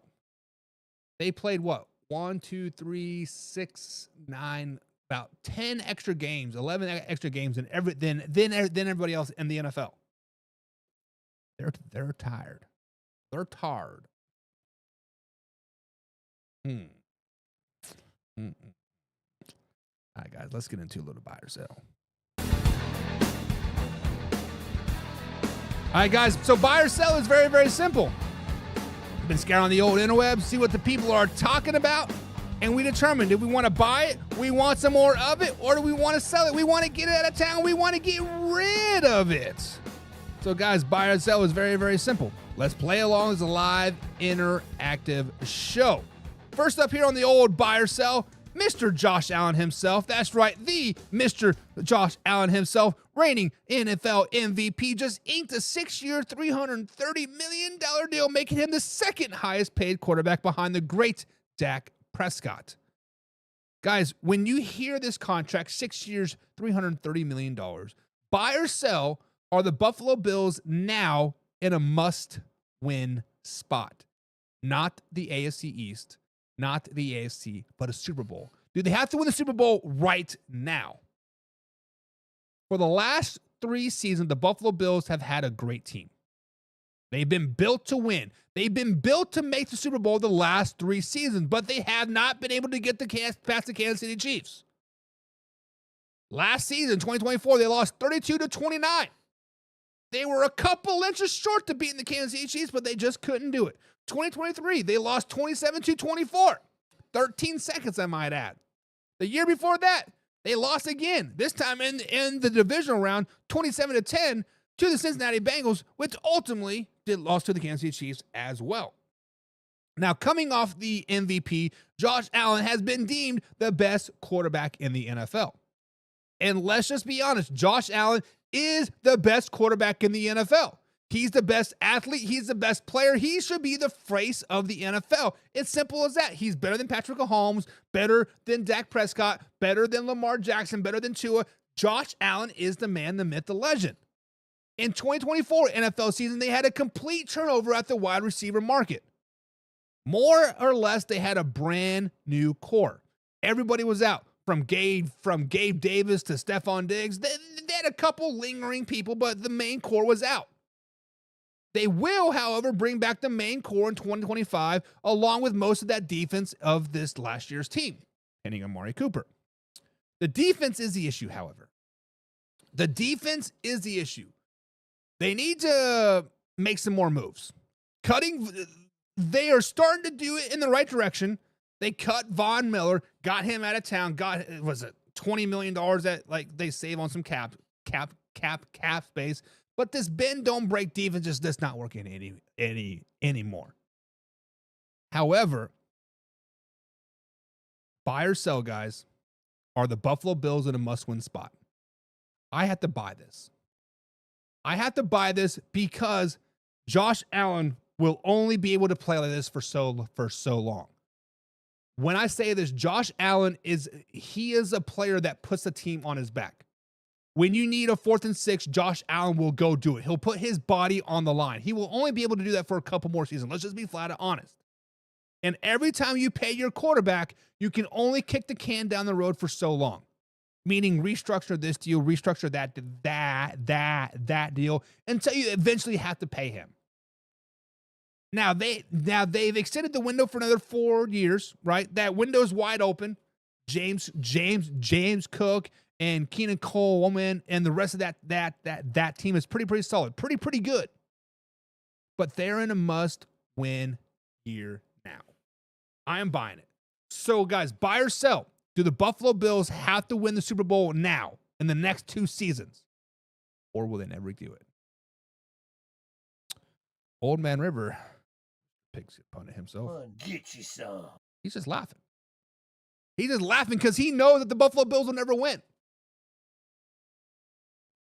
The man is sitting there laughing because he knows that the Kansas City Chiefs are that damn good, baby. James Frank says, that's a hard one, but I will go with bye. James, that is very, very tough. I see some people over there in the old chit-chat talk, tick-tock over there. Alpha Rob says bye as well. Alpha Rob is a Buffalo Bills fan. And he says, we need to win now, baby. No more of this tinking around, trying to get there. You know, no more of this rock, paper, scissors shit. Get that out of here. We need to win now. James Cook wants to get paid. Coleman's going to want to get paid. We paid Josh Allen. Our defense is in the prime. It's ready to just explode, baby. Got to buy it. Derek says 2 years, an extra $200 million, a lot of bread. No, 6 years, $330 million. They just didn't extend it. That's an addition of what they already got them. That's an addition. Derek says bye, but they won't win it though. Derek says bye, baby, because the Raiders are winning the Super Bowl, baby. Derek, slow it down, baby. Slow it down. But guys, buy or sell. With the 6 years, $330 million deal that Josh Allen just inked with the Buffalo Bills, are they in a must-win spot now? I am buying it. I am buying it. Next up here, guys, on the old buy or sell, Devante Adams. The man, the myth, the legend. Devante Adams signs with the LA Rams for a 2-year, $46 million deal. Guys, buy or sell. Does this make the LA Rams the front runners in the NFC West? Guys, Devante Adams is a pretty good receiver. I don't know if you guys haven't heard or not, but Devante Adams is still a pretty good receiver. Devante Adams is still only like 32, 33 years old. He's still pretty young. He's had 5 straight seasons of just over 1,000 yards receiving. 5 straight seasons over 1,000 yards. That's tough. The wide receiver of the Rams is now a masterpiece. Let's just be honest. They just re-signed Tutu Atwell, the short, shifty, fast guy. They have Puka, the nice medium outside route guy, go get the ball, lay it all on the line. And now they got the deep threat, the down the field threat in Devante Adams. For the first time in his career, Devante Adams really didn't go out there and handpick his quarterback per se, meaning because he wanted to go to the Las Vegas Raiders to play with his college roommate Derek Carr. He got benched. He threw a fit. Wanted to get traded to the Jets to play with Aaron Rodgers, but now he's actually going there to actually potentially compete for a Super Bowl, right? Guys, understand this. By adding Devante Adams, the Rams offense just became the most dangerous offense in the NFL. They have one of the top 5 running backs in the NFL. He's going to be a top 5 running back in 2025 for sure. Kyron Williams. They have a Hall of Fame quarterback in Matthew Stafford. They have a 3-headed, 4-headed, 5-headed monster at the wide receiver core. The defense got a hell of a lot better last season. Guys, buy or sell. Does this signing of Devante Adams make the Rams the front runners in the NFC West? Guys, this is 100% buy. Not only are the Rams going to win the West, the Rams are now my favorite in the NFC. Hell, the Rams might win the Super Bowl by this signing. The Eagles are slowly falling apart. They're losing a lot of pieces over there in Philly. The Detroit Lions Super Bowl windows, right? Dallas Cowboys aren't quite there. They'll still be competing in the NFC with the Rams, but the Bears, the Packers, the rest of the NFC is just not quite there. Guys, this is 100% buy. The Rams are all in. The Rams are winning the West. The Rams are winning the NFC. Hell, and the Rams are going to go to the Super Bowl playing the Kansas City Chiefs. Let's just call a spade a spade. But guys, in the comments below, buy or sell. Devante Adams signing with the Rams for a 2-year, $46 million deal makes him the front runner in the West. I am saying buy. Alpha Rob is saying buy as well. Not like NSYNC buy, but he says Take my money and shut up. The Rams are winning it all. Alpha Rob, I think we all need to go to FanDuel or Prize Picks or DraftKings and probably put future bets on the LA Rams to win the Super Bowl or at least to win the NFC West. Because who can legit compete with them? But Derek wants to reel it back in. Derek wants to get that fishing pole and reel it back in, baby. He says Devante Adams is a flop.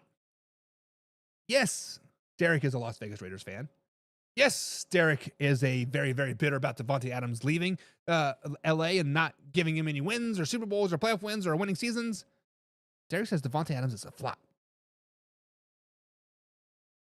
Derek, you need to slow it down, baby. You can sell that all you want, but let's just be honest. Devante Adams is a top 10 receiver in the NFL. 5 straight seasons of 1,000 yards. That's tough, baby. Who else has done that? Only the top receivers in the NFL, Mike Evans. That's tough. James says, I'm buying. With Puka and then the great Matthew Stafford, yep, they're going to be nice. Now, I understand Tutu Atwell is not a blow your hair back signing, but guys, Tutu Atwell is going to be that X factor. Tutu Atwell is going to be the receiver that's going to make a lot of big plays for them coming down the stretch. If you are a fantasy guy and you're drafting 12th, 13th, 14th in your fantasy pick and you're looking at a receiver, look at Tutu. He is going to be the big playmaker for them for this season, right? Derek says he is a Raiders fan and I appreciate his time.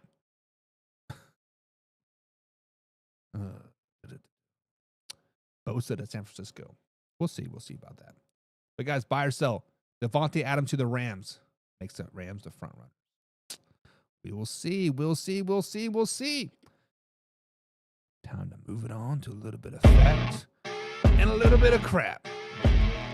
Guys, we end every show, the last 15 minutes of today's show, we end it with a little bit of fact and a little bit of crap. I sit there on the old toilet.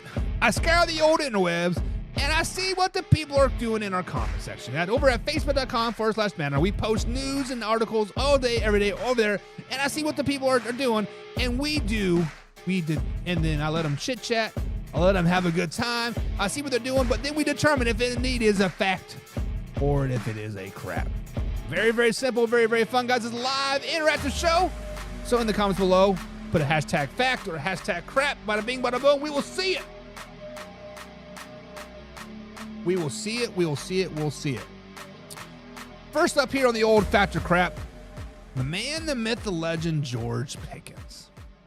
The Pittsburgh Steelers guys traded and paid DK Metcalf just a couple days ago.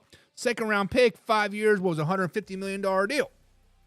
Geroge Pickens is the last year of his contract, and he does have a huge ego. Let's just be honest. His ego is about the size of my house. It's pretty freaking big. So guys, fact or crap? Should the Pittsburgh Steelers trade Geroge Pickens now?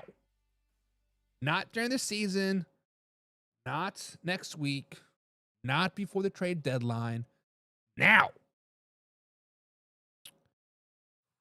This is tough. Because when you think about it on paper, it makes sense. It makes sense to have a nice Geroge Pickens and a nice DK Metcalf on the same field, whatever, yada, yada, yada. In Madden, the Steelers are going to be pretty nice. However, DK Metcalf and Geroge Pickens are the same exact receiver. They go deep and they go get the ball. They're the same freaking guy. Geroge Pickens had so many antics last season. I was shocked that he wasn't traded/cut last season. I was all about the Pittsburgh Steelers trading Geroge Pickens last season when he started throwing his helmet down and face masking people and doing this and shooting Browns fans. Like, what? What? Now, in his 3-year NFL career, that's right, just 3 short years, he has 1 year over 1,000 yards. That was 2020, 2023. Last season, he was 99 yards from going over 1,000 and going into the final game of the 2024 NFL season. He finished with 900 yards. He had -1 yards in the final game of the season. Now, Geroge Pickens does average 16.3 yards per catch because he's a down-the-field threat guy. He goes deep and he gets the ball. And over his 3-year career, he does have 12 touchdowns. George Pickens does have a chance to be a top 10, if not a top 5 receiver in the NFL. However, his ego needs to be checked. However, his crazy antics need to be checked. However, he needs a solid number 2 or be a number 2 receiver on a team to become a top 10, if not a top 5 receiver in the NFL. So, guys, fact or crap? Should the Pittsburgh Steelers trade George Pickens now? I'm going to say crap as of right now. I'm going to waffle around the answer. There's no waffling here on Man Hour, Buck. I know, but I'm going to waffle. I'm going to waffle because this could potentially be a match made in heaven. This could potentially open up the door for Van Jefferson to come back. This could potentially be a great for Pat and their other receivers for some nice underneath threats, right? If they bring back Russ and he has 2 deep threats, that could be a match made in heaven. However, if he starts to act out by game 4 of the season, they need to start looking for a trade suitor. If George Pickens starts to act out in the first 3, 4, 5, 6 games of the season, they need to trade him now. But if he is quiet and he does his job, goes out there and blue man collar it, right? I expect him to get a deal. So I'm waffling around the answer. So as of right now, I'm going to say crap. I think it's crap. I do not think the Pittsburgh Steelers should trade him as of right now.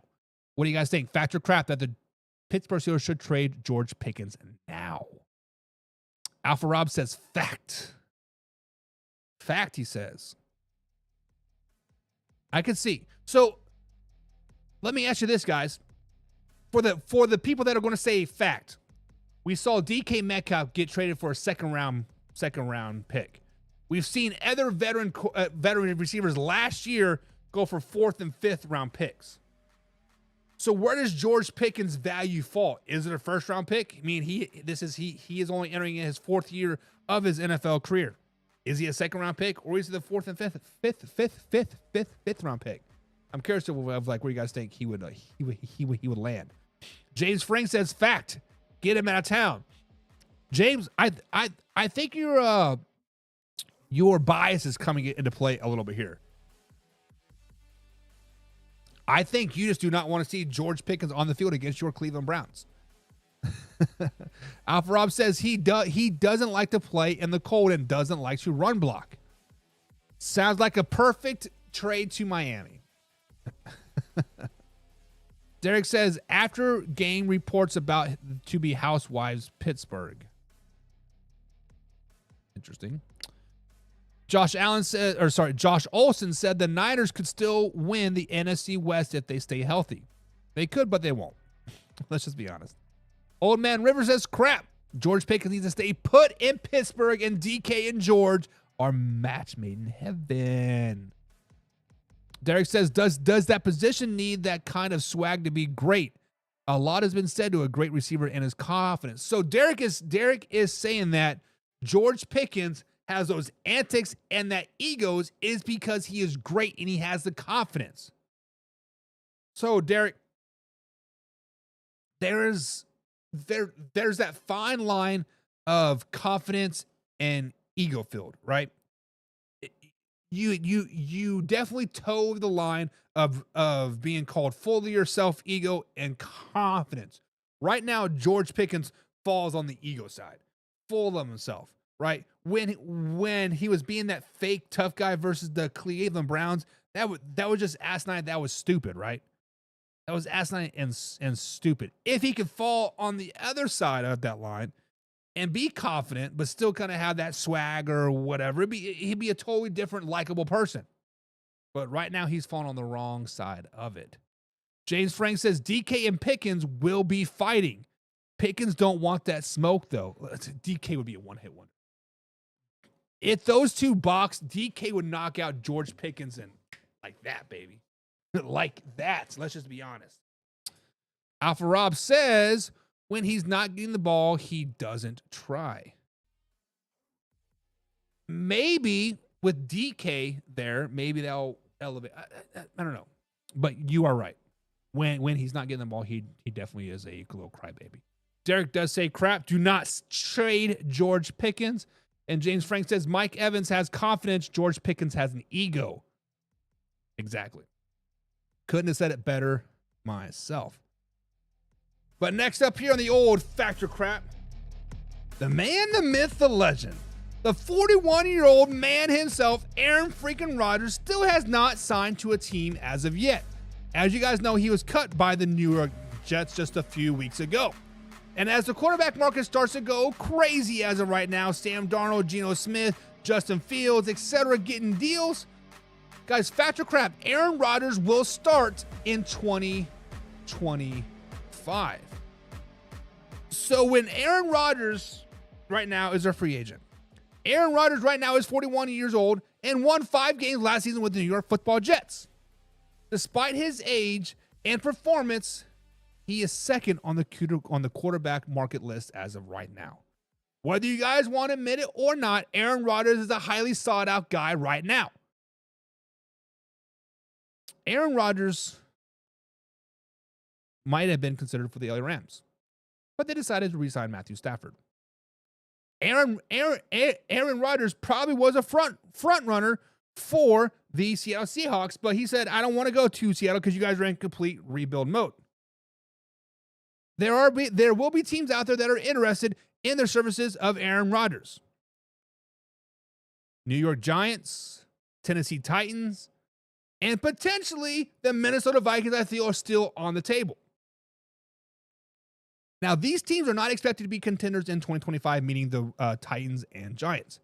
So Rodgers must decide if he's playing for a non-contender is worth it. However, now all of a sudden the Pittsburgh Steelers have come into market. Now all of a sudden a team like the Minnesota Vikings and Pittsburgh Steelers could be in very, very, very, very big play for Aaron Rodgers. Guys, I think this is a fact that Aaron Rodgers will be a starter in 2025.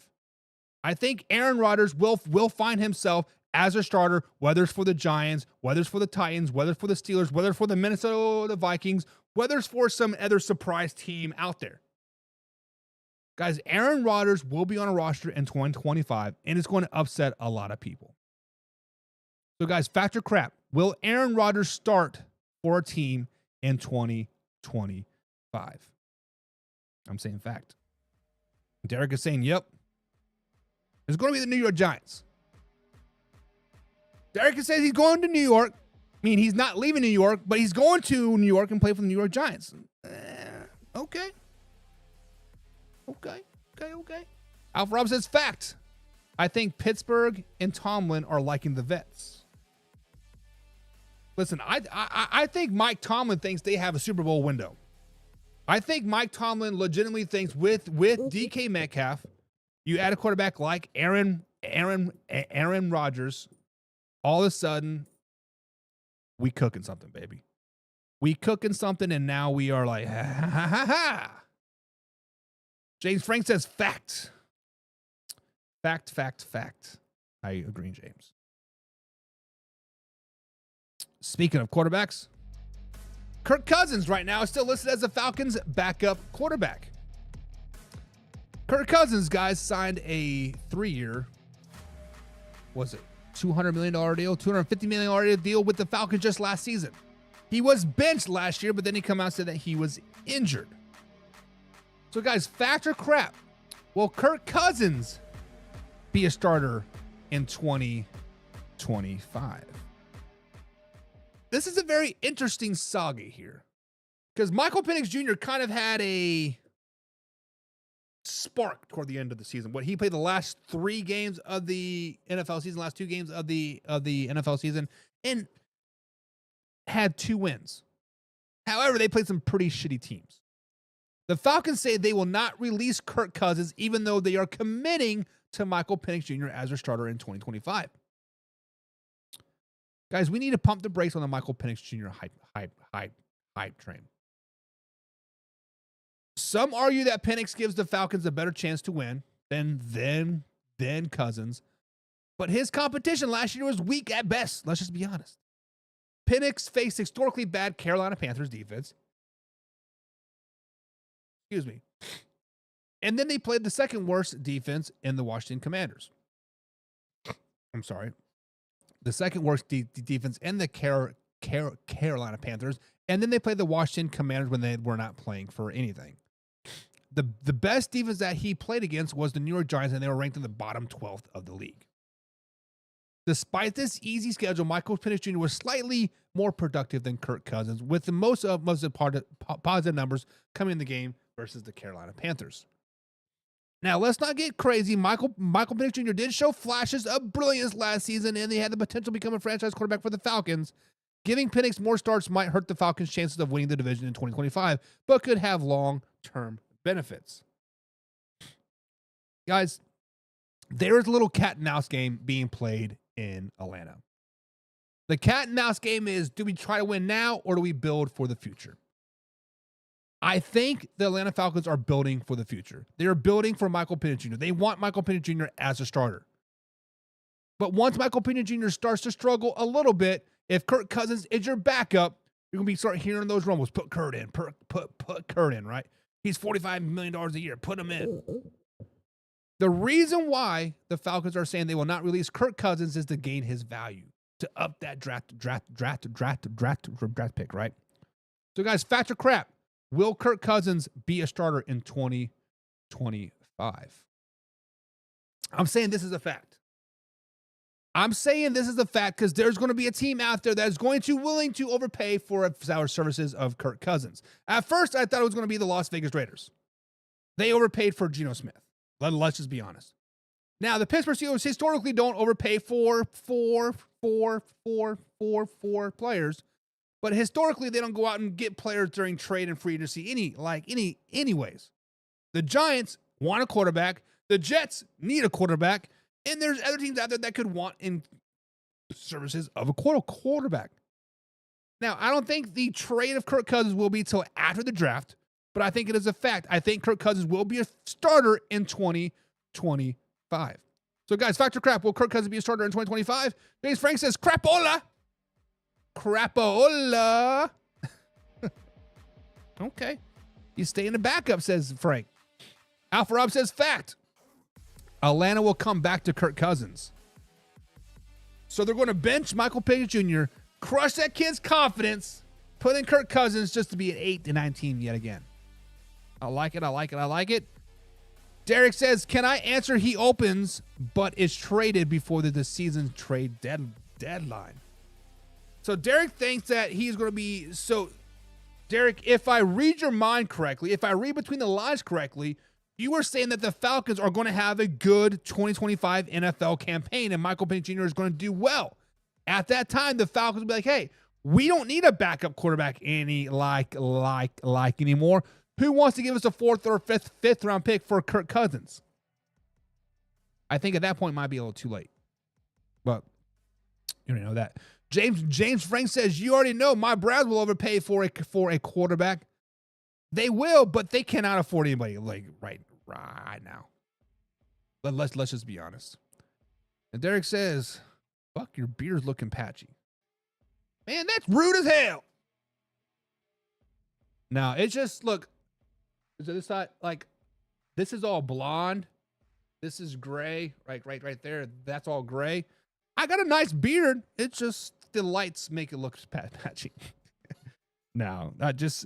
My beard naturally grows in white trash form. So yeah, I'm from the trailer park. But guys, that is going to be it for Man Hour NFL Talk tonight. It's been fun. It's been real. It's been real fun. Let's just be honest. We'll see you guys tomorrow. There's been a lot more transactions tomorrow. We'll dive deeper into that. And as we gear up for the NFL draft moving forward, guys, see you tomorrow. Live, raw, uncut NFL Talk. See you soon. What I'm looking for. There it is. Hey, now it's time to take off. Gotta keep it live and raw. Better stay tuned in. Man Hour NFL Talk. I know that you're ready for more. They on the field, ready for war. Who's in the lead? I'm checking the score. We about to do it like never before. NFL live, uncut, raw. This is Man Hour NFL Talk. Let's go.